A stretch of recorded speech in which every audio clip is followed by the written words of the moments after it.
Hey folks, it's Jacob from JayTaySportsCards here with another video.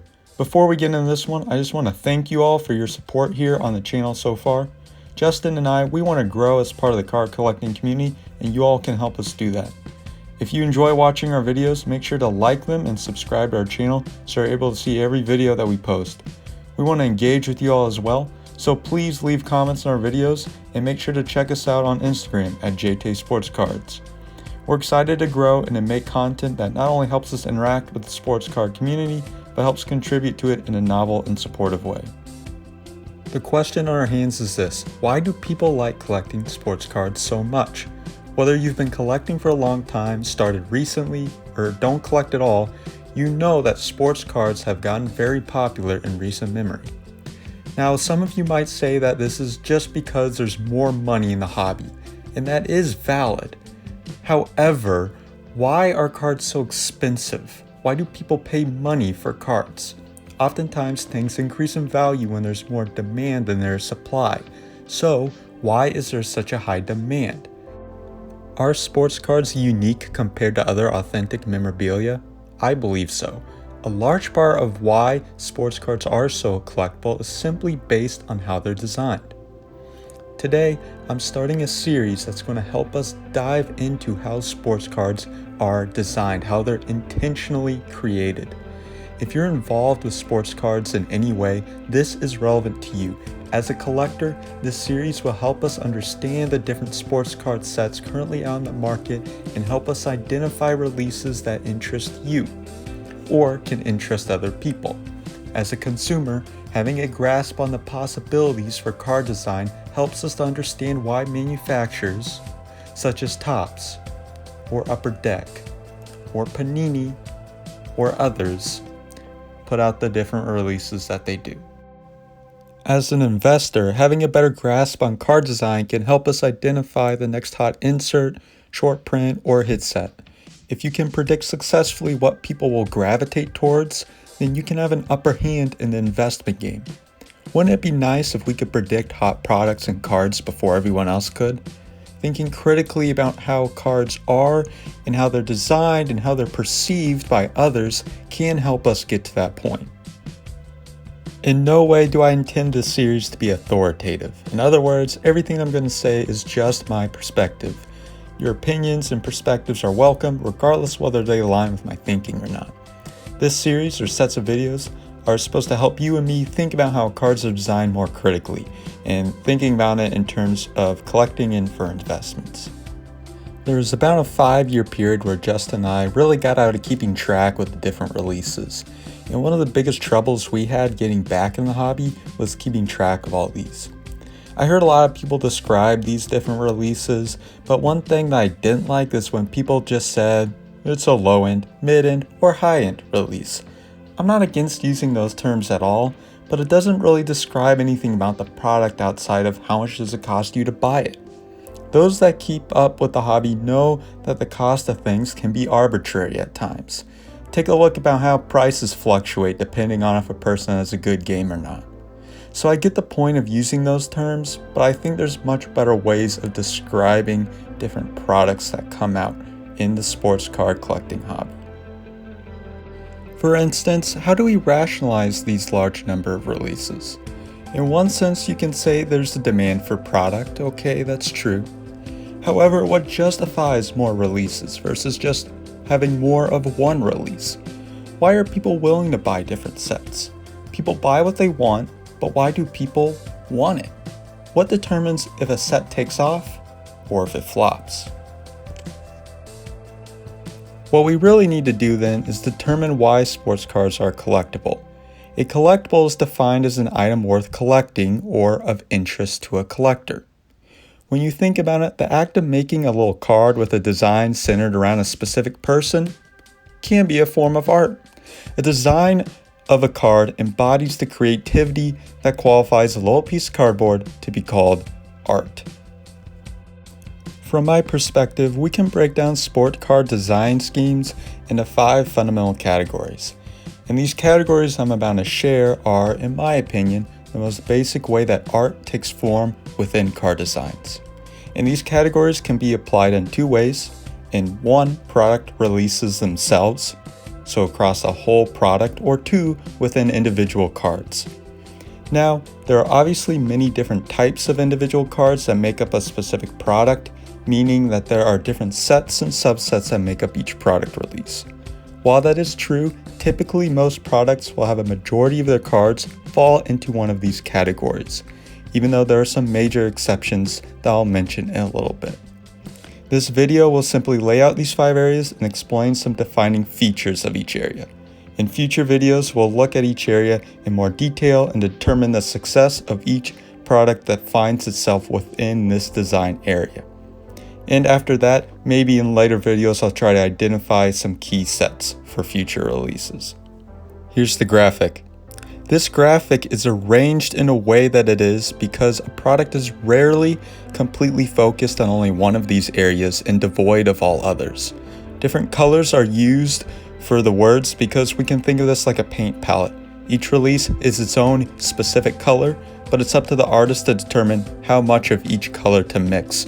Here we have 5 primary colors or primary sport card design schemes. They are photography based, shine or color based, artistic based, novelty based, and elegance based. You may already have some questions, and that's okay, stick with me. I found it difficult to find the right words to describe these areas, but if you stay tuned, you might understand what I'm getting at. The first area is photography based.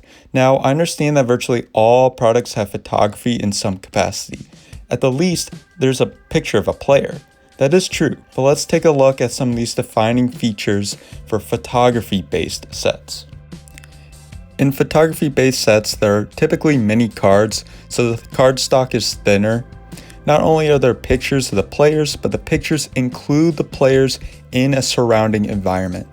Specific events from the pictures are often referenced, and stats and other information unique to that player is typically featured on the back of the card. Photography-based designs are truly the most player-centered. The complete focus is on the player in what they're actually doing in the moment, displaying them in pictures and in words or numbers. Typically, these are found in lower-end products, including the flagship products of Donruss, Panini, Topps, and Score. Other products include Hoops, and Threads in basketball, Prestige, and Rookies and Stars in football, some years, Bowman, and Stadium Club in baseball, and O-Pee-Chee in hockey. The next design scheme is probably the most hyped scheme in card collecting today, and that's the shiny or color section. Basically, all things that shine and are colorful fall in this category. So virtually all sets that have variation, usually indicated by color, but sometimes in name alone. But what makes these products have their own category is that color and shine dominate the whole card rather than complement just another feature of the card. Think about maybe the outlines of Flawless and how that just complements rather than dominates the card. Examples of this include the highly coveted Prism, along with Spectra, Mosaic, Certified, Status, Phoenix, XR, and Bowman Sterling for baseball. Now, there are some important hybrid products, ones that involve both photography and shine and color. These include Optic or Chrome, Select, and sometimes Elite. For most of these, however, I think the focus is on the shine and the color. Artistic based is the next area. This might be confusing because I said that designing all sports cards is an act of art, but these involve art to a different degree. Now, there aren't many that just focus on art. The one that most easily comes to my mind is Court Kings for basketball, but some others include Origins and Inception, Obsidian or Black, and Luminance, which is a beautiful hybrid with photography. Some other ones include Unparalleled and Revolution that also have some popularity. These were pretty tough to categorize, but they are more or less artistic and can stand alone outside of just using different colors.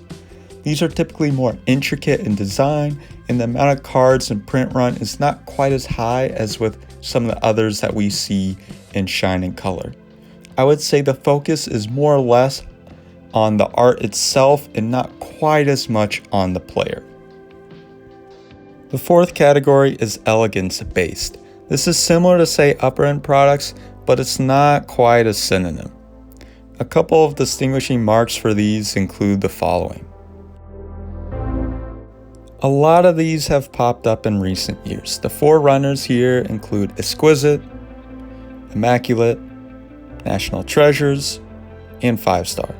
Others include encased or one, opulence, impeccable, which I would call an art hybrid, dominion, tribute, triple threads, and premier. Other mid-end options include limited and SP authentic. A lot of these designs are minimalistic. The focus is not on the base cards or the cards themselves, perhaps, but rather what is on it. The whole card is often geared to display a patch or an autograph of the player. Here, sophistication is key. The last category is a rather big one, the novelty category. These are unique because of one central theme representing the vast majority of everything that's in the product.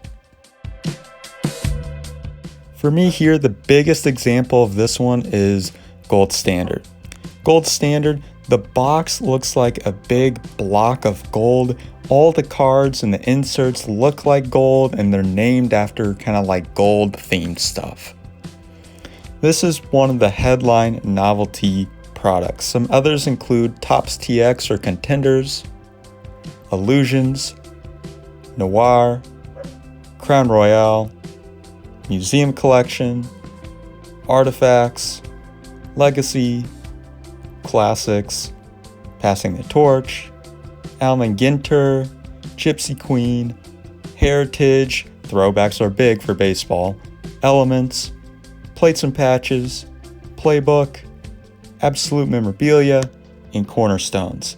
This is a massive category, and there are several subcategories that will be investigated in a different video. And of course, the elephant in the room is Chronicles. In my opinion, for Chronicles to truly be a jack of all trades, it needs to include cards from all of the categories that I've mentioned previously in the video. And that's it. Those are the 5 primary sport card design schemes. I did mention how some were hybrids, and in my opinion they fit fairly evenly between 2 categories. However, I believe that a majority focus on just one of these. That doesn't mean that any of these products completely excludes all design stuff from the other categories, but when we categorize products, I categorize them based on a majority of their cards, which is usually indicated by the design of the base set, and maybe some of the major inserts. It's very well known though that some inserts are collectible because they kind of buck the trend for the design within the rest of a product, and thus they stand out. That's a topic for a different video, however. Thank you guys for watching this video. It took me a while to think, research, shoot, and edit this, and I would enjoy hearing your thoughts on card design in this video in the comments section down below. What other content would you like regarding card design? Maybe your ideas will find it into one of my later videos. For the next video here, expect a deeper dive into photography-based products and inserts. And in the future, expect more box breaks and mail day videos from Justin and myself. Also, Justin recently started a fun series called Fantasy Football Flipping, where Justin buys a football card for an investment and sees how the value of the card is influenced by their performance in fantasy football. If you're into fantasy football, make sure to check out his series. Alright guys, thank you so much for watching. Take care.